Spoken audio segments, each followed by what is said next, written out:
Morning, everybody. Welcome back to another episode of Brews and Boost. Gonna be working on the 350Z today.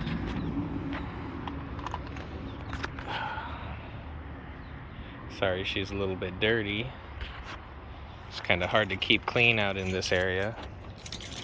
I'll show you why here in a minute. But for right now, give you a little cold start action.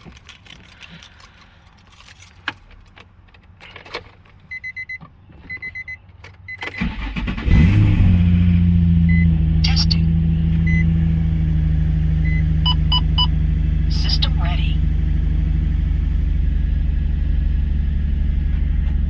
That's broken.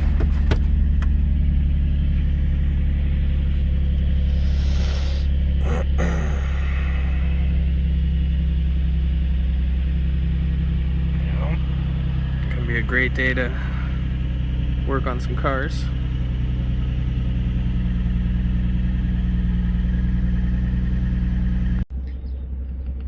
So like I was saying, I wanted to show you guys why the struggle's so real for us to keep all our cars clean.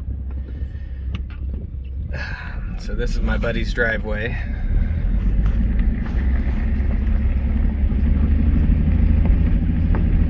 All dirt. Going slow and still just getting dusted out.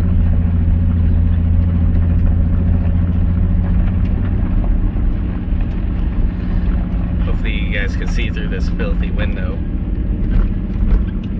She'll get a car wash later today, but it doesn't take long for him to get back to just being all grimy again.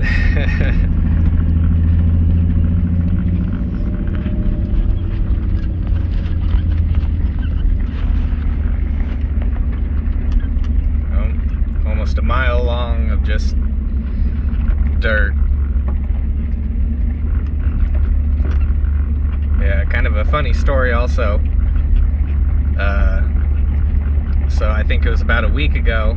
I didn't end up posting it on the page, but I have Hotchkiss sway bars, white line end links installed on this, and I guess I hit a pothole wrong or something. Anyways, it ripped my rear end link right out of its sleeve.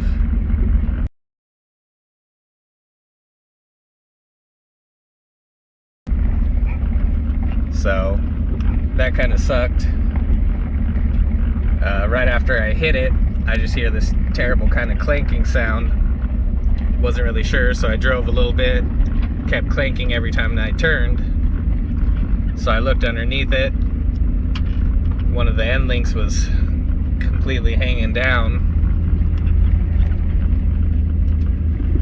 So I ended up just overnighting a new pair, putting those on.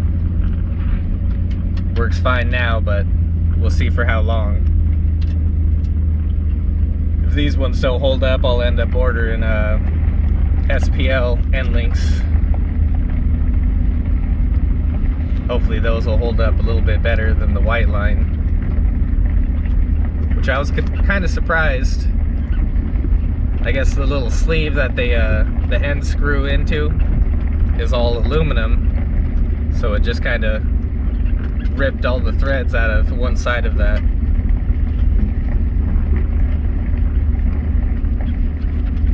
Yep, long dusty road. Oh, yep, this is the result of the aftermath of driving that. Kind of hard to see on the white car, but in person you can really see it. Nice and filthy.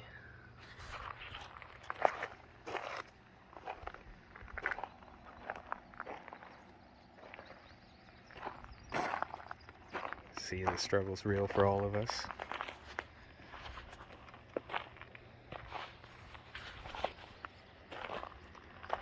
So yeah, be a nice day for a bath day.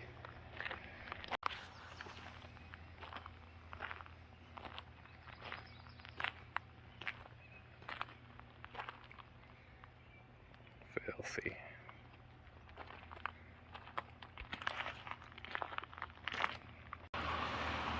Alright, so it's a little bit later in the day now. We ended up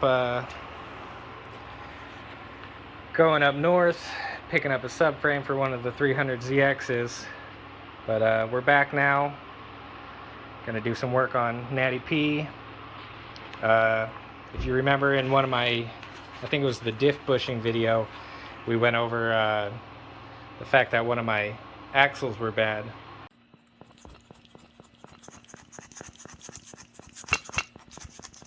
So, looked online, Z1 had a kit for 370Z axles, and the 370Z hub, nice and fat. You'll see the small skinny one that comes off the 350, but you should basically just slap right on, be good to go. Nice and thick, be a good replacement. Wasn't too expensive either, so I recommend doing it if you need to replace your axles at all. So we're going to start here,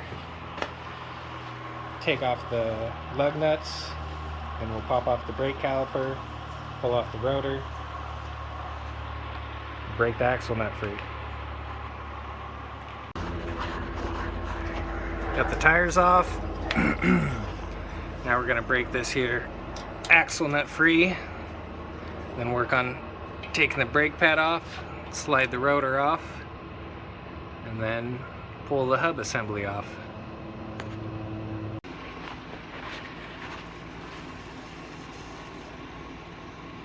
So we got the rotors, the brake calipers off. Now we're going to get ready to come under here, undo these bolts and separate it from the differential so we can slide this piece out of the hub and get to the bolts that are on the back side of it. Little update, got the axle out. In order to do that, we had to disconnect the end link that goes here, and then we took off the top hat bolts for the suspension, pried it down a little bit so we'd have enough room to pull out the axle, because otherwise it hits this and then it also hits the spring here. But axle's out, so now your hub bolts are right back here. We're going to take those off real quick.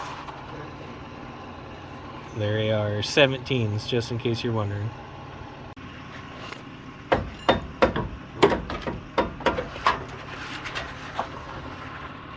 Yep. Once the bolts come out, just give it a little tappa-tappa-rooney. Not too shabby. Just wanted to take a second to show you guys the difference. Obviously the filthy ones, stock 350Z hub assembly. And here's the 370Z hub assembly. Nice and thick. Oh yeah. Here's a little comparison of the 370 axle to the 350 axle.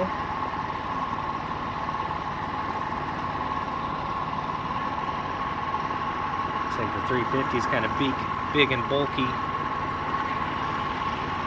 for no reason. 370 one's all sleek and sexy. Okay, all on. New hub.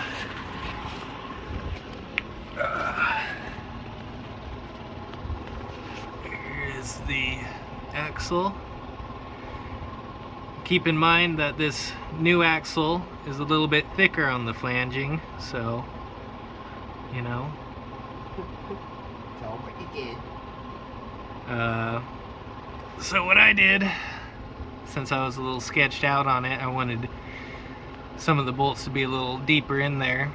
So I did 3 without the crush washers and 3 with the crush washers in a triangle shape. And they tightened up pretty nicely actually. I feel pretty safe with it.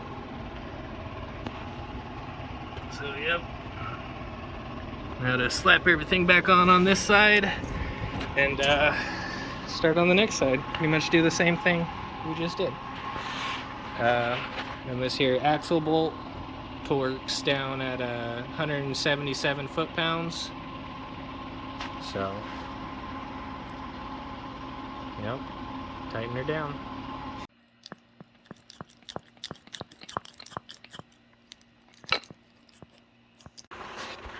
Everything's tightened back up.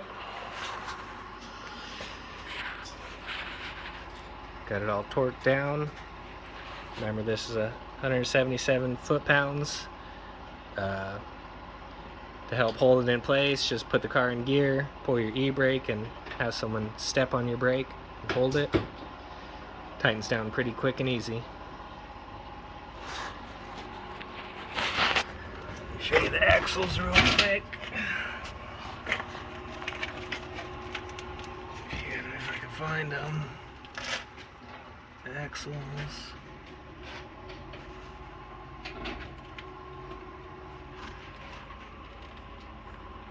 A lot thicker than stock 350 ones. Definitely more heavy duty. All in all, wasn't too bad of a job. We did have to drop the exhaust for the driver's side one. That wasn't too bad. I'd say what took us 2.5 hours probably. So, not too bad. Definitely a good upgrade. If you end up needing to do it, axles or even your rear wheel bearings, might as well get the axles and do it with it. So, make sure hit that like button, subscribe to our channel. We'll have more videos coming this week.